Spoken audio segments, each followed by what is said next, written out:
말씀 묵상의 시간 함께 하신 여러분들 주님의 이름으로 환영합니다. 믿음의 조상들을 통해서 하나님 나라가 어떠한 곳인가? 누가 하나님의 나라를 차지하는가? 우리 계속해서 살펴보고 있는데요. 아브라함에 대해서 지난 몇 주 동안 나눴고 이제는 아브라함의 손주죠.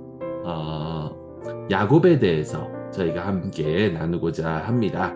창세기 25장 19절부터 26절의 말씀입니다. 제가 봉독합니다. 아브라함의 아들 이삭의 족보는 이러하니라. 아브라함이 이삭을 낳았고 이삭은 40세에 리브가를 맞이하여 아내를 삼았으나 리브가는 밧단 아람의 아람 족속 중 부두엘의 딸이요 아람 족속 중 라반의 누이였더라. 이삭이 그의 아내가 임신하지 못함으로 그를 위하여 여호와께 간구하매 여호와께서 그의 간구를 들으셨으므로 그의 아내 리브가가 임신하였더니 그의 아들들이 그 태 속에서 서로 싸우는지라. 그가 이르되 이럴 경우에는 내가 어찌할꼬 하고 가서 여호와께 묻자온대. 여호와께서 그에게 이르시되 두 국민이 내 태중에 있구나. 두 민족이 내 복중에서부터 나누이리라.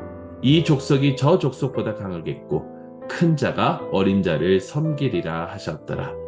그 해산 기한이 찬즉 태에 쌍둥이가 있었는데 먼저 나온 자는 붉고 전신이 털옷 같아서 이름을 에서라 하였고 후에 나온 아우는 손으로 에서의 발꿈치를 잡았으므로 그 이름을 야곱이라 하였으며 리브가가 그들을 낳을 때에 이삭이 60세였더라.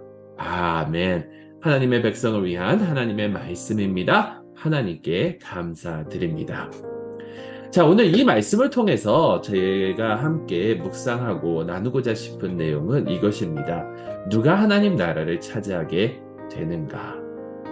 사실 이 이야기뿐만이 아니라 우리가 좀 이제 아브라함의 때로 돌아가서 보게 되면 아브라함도 자손을 위해서 여러 가지 노력을 하는 것을 보게 되죠. 자기의 그 종이 이제 자기의 후손이 되고 그가 상속자가 되느냐. 하나님께서 아브라함에게 말씀하십니다. 네 종이 되는 것이 아니라 네 몸에서 나온 네 자녀가 될 것이다.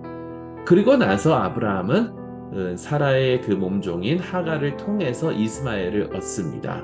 하지만 하나님의 계획은 다른 곳에 있었죠. 사라를 통해서 주시는 그 아들, 바로 이삭을 통해서 하나님께서는 하나님 백성, 하나님의 나라를 이어가시려고 했던 것이라는 거죠. 자, 이 이삭이 이제 다 자라나고 결혼을 하고 아브라함이 이제 하나님께서 부르셔서 이제 죽었는데 이삭도 아이를 낳지 못합니다. 리브가를 통해서 이제 아이를 낳지를 못해서 어떻게 하고자 하면서 이삭은 이제 하나님께 기도를 했는데 하나님께서 그에게 리브가의 태를 열어주셔서 아들 하나만 낳는 것이 아니라 쌍둥이를 낳게 하셨죠. 그런데 여기서 하나님께서 누구를 택하셨냐라는 거예요. 이 쌍둥이들 중에. 오늘 저희가 본 그 말씀 23절에 내 태중에 두 국민이 있다라고 하고 두 민족이 있는데 이 족속이 저 족속보다 강하고 큰 자가 어린 자를 섬긴다. 여러분 여기서 우리가 알 수 있는 게 있죠. 첫째는 하나님의 계획은 우리의 계획과는 너무나도 다르다는 겁니다. 하나님께서 생각하시고 하나님께서 이끌어 가시는 그 일은 우리가 생각하는 것보다 더 깊고 더 묘묘한 그러한 뜻이 있다라는 거예요. 그게 어떻게 나타나냐면 첫째, 아이가 낳지 못하는 그런 상황 속에서 아이를 낳는 두 여인의 이야기.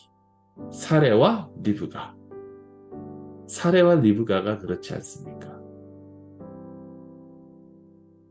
아이를 낳지 못하고 오랫동안 이제 할머니가 다 되어가지고 아무런 소망이 없을 때에 하나님께서는 그를 통해서 아이를 낳게 하시고 하나님의 그 백성들의 이야기를 계속해서 이어나가십니다. 그게 첫째고요. 둘째는 인간적인 모습으로 봤을 때, 그 시대의 풍습으로 봤었을 때에 당연히 장자가 그 대를 이어가야 되는데 하나님께서 하시는 말씀은 장자가 아니라 이 둘째 아들이 어린 자가 대를 이어가고 오히려 장자가 오히려 큰 자가 어린 자를 섬기겠다라고 말씀하셨다라는 거예요. 그러니까 우리의 생각으로는 전혀 되지 않아야 될 일들이 일어나고 있고요. 상상도 하지 못하는 일들이 일어나고 있고요. 이 세상의 관습과 이 세상의 그 문화 속에서 약자들이 결국에는 하나님의 나라를 차지하게 된다는 겁니다. 그러니까 약하고 어리고 아무런 소망이 없는 자들, 그러한 사람들이 결국에는 하나님의 나라를 차지하게 된다는 거예요. 여러분, 그게 왜 그럴까 한번 생각해 보시기 바랍니다. 왜 하나님의 나라가 이러한 약자들을 통해서 이루어지는가?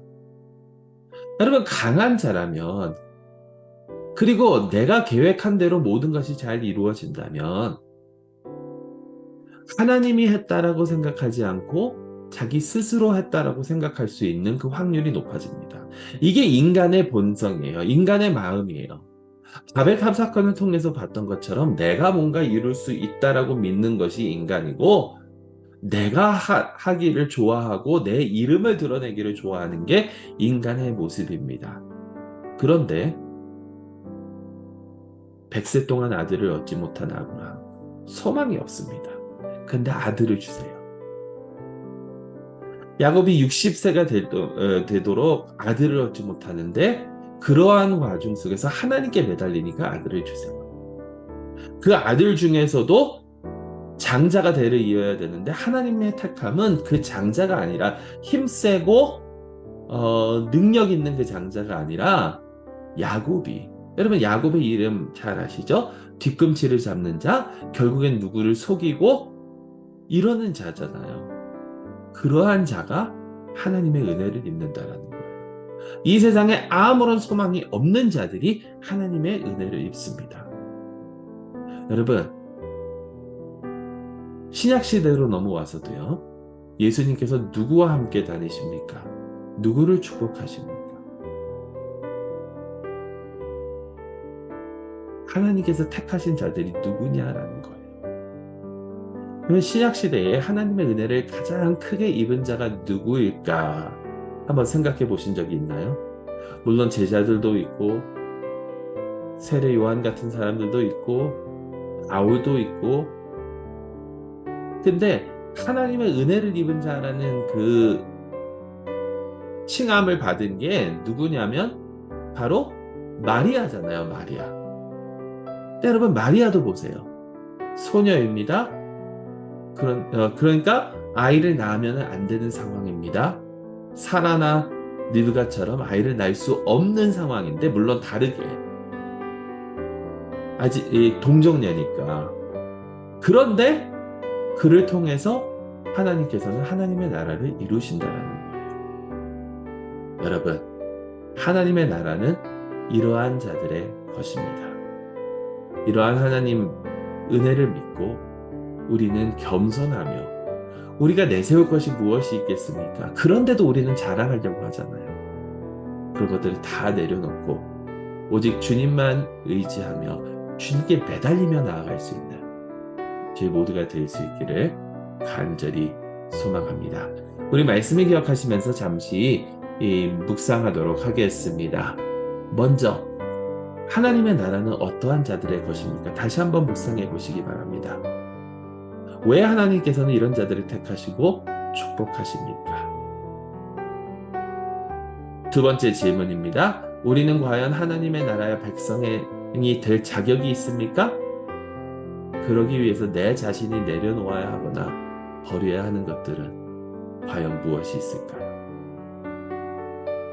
하나님의 은혜가 여러분들과 늘 항상 함께 하시기를 간절히 소망합니다.